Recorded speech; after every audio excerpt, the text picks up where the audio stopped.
Des destroyers américains coupent les vagues, leurs canons braqués vers le Venezuela. Des navires pétroliers brûlent dans l'horizon, des explosions secouent l'eau turquoise. Le Venezuela, jadis riche et fier, se retrouve pris au piège entre les ambitions d'une superpuissance et la survie de son peuple. Chaque mouvement de la marine américaine est un coup de tonnerre qui résonne dans toute l'Amérique latine. Les Caraïbes n'ont jamais été aussi proches d'une guerre qu'aujourd'hui. Et pourtant, tout a commencé comme une simple lutte contre le narcotrafic. Mais cette lutte pourrait bien détruire le monde entier. Pour comprendre la situation actuelle, il faut remonter quelques années en arrière. Les relations entre les États-Unis et le Venezuela n'ont jamais été simples. Dans les années 2000, sous Hugo Chavez, Caracas avait commencé à défier Washington en nationalisant massivement son industrie pétrolière, en rapprochant politiquement le pays de nations comme Cuba, la Russie ou l'Iran, et en développant une rhétorique anti-américaine. Cette défiance est restée même après la mort de Chavez. Mais c'est lorsque Donald Trump est revenu à la présidence des États-Unis en 2025 que les relations ont littéralement explosé. L'administration Trump a commencé à désigner des acteurs vénézuéliens, des cartels et des hauts responsables comme des organisations terroristes, notamment le fameux Cartel des Soleils, présenté comme un réseau criminel lié au trafic de drogue et au financement de groupes extrémistes. En parallèle, les sanctions économiques contre le Venezuela, en particulier contre son secteur pétrolier, principal moteur de son économie, se sont durcies. Le gouvernement américain a ciblé des dizaines de navires et d'opérateurs impliqués dans l'exportation de pétrole vénézuélien, souvent via des shadow fleets, une flotte de navires fantômes utilisés pour contourner les sanctions internationales. Alors que Washington présentait ces mesures comme une nécessité pour réduire le trafic de drogue vers les États-Unis, Caracas dénonçait une attaque déguisée contre sa souveraineté nationale et une tentative de stranglehold économique qui visait à renverser le gouvernement en place.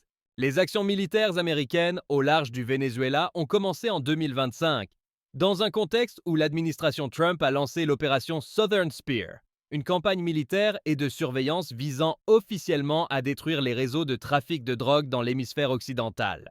Cette opération impliquait l'utilisation de technologies avancées, de navires de guerre, de drones et de frappes létales contre des embarcations identifiées par Washington comme des vecteurs de narcotrafic. Très tôt, cependant, cette opération a dépassé le cadre traditionnel d'une lutte anti-drogue. Washington a commencé à mener plusieurs frappes armées sur des bateaux dans la mer des Caraïbes et dans le Pacifique oriental, tuant au moins une quarantaine de personnes lors de ses premières attaques.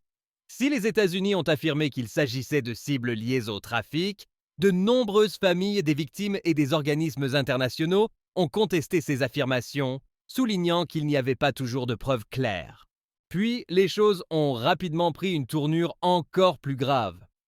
Le 10 décembre 2025, les forces américaines ont intercepté et saisi le pétrolier Skipper dans les eaux du sud de la mer des Caraïbes.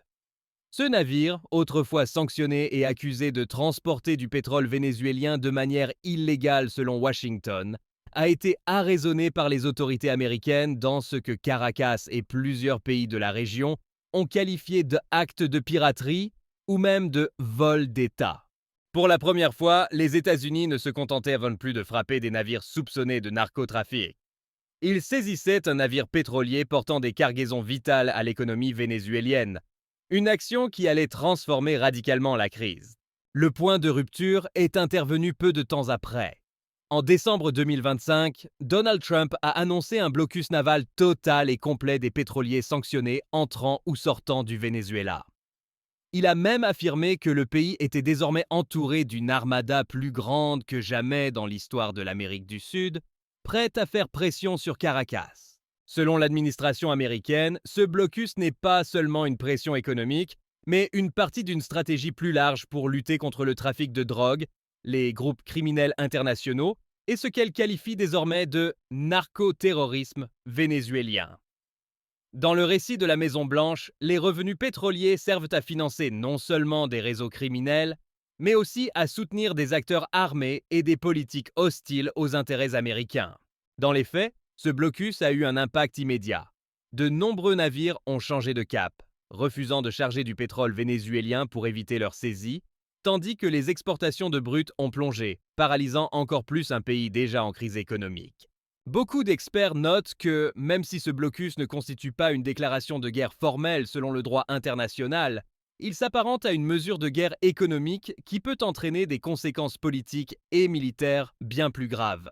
Du côté vénézuélien, la réaction a été immédiate et vigoureuse. Nicolás Maduro, le président du pays, a dénoncé ces actions comme une violation flagrante du droit international et de la souveraineté nationale. Il a qualifié la saisie du skipper et le blocus naval de pillage des richesses naturelles du Venezuela et d'actes qui pourraient même mener à un conflit armé ouvert. Caracas n'est pas resté passif. Les autorités ont mobilisé leurs forces armées et lancé divers exercices militaires autour des îles stratégiques des Caraïbes pour montrer leur détermination à défendre leur territoire. Des millions de soldats et miliciens ont été appelés en état d'alerte, selon les déclarations officielles. Maduro a également insisté sur le fait que ce qu'il présente comme une guerre psychologique et économique menée par Washington ne fera que renforcer la détermination de son peuple à résister. Dans ses discours publics, il accuse les États-Unis de vouloir s'emparer du pétrole et des ressources du Venezuela par la force, tout en humiliant le pays sur la scène internationale. Cette crise ne concerne pas seulement Washington et Caracas. Elle a des répercussions sur toute l'Amérique latine et les Caraïbes.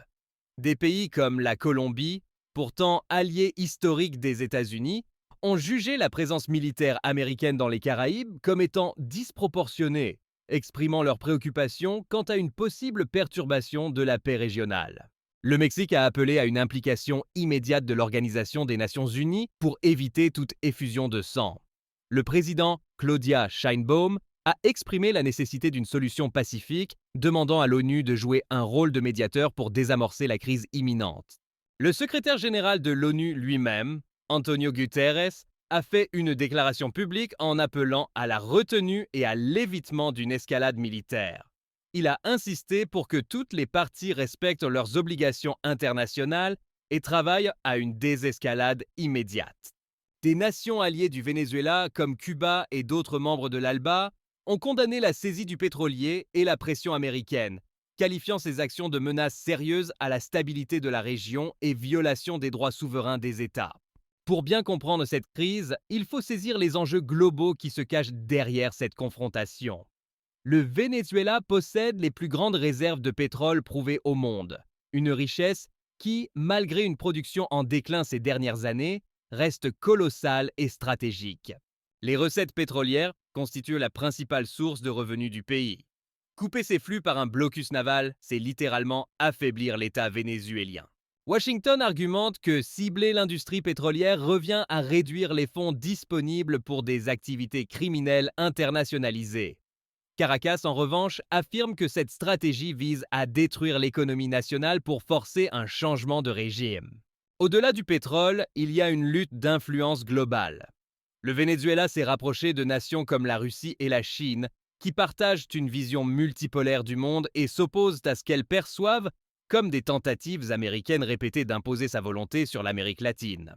Si les États-Unis parviennent à maintenir ou intensifier leur pression sans conséquences majeures, cela pourrait renforcer leur influence géopolitique dans l'hémisphère, mais aussi affaiblir les nations latino-américaines à résister à une domination étrangère. La situation dans les Caraïbes est maintenant à un point critique. Il ne s'agit plus seulement d'un blocus économique ou de frappes ciblées, il existe de véritables risques d'une confrontation militaire ouverte. Erreurs d'identification ou incidents en mer peuvent provoquer une réponse disproportionnée d'un côté ou de l'autre.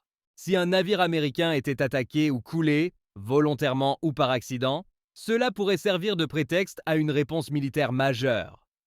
La mobilisation de forces terrestres vénézuéliennes autour de leurs côtes pourrait mener à des confrontations directes avec la marine américaine.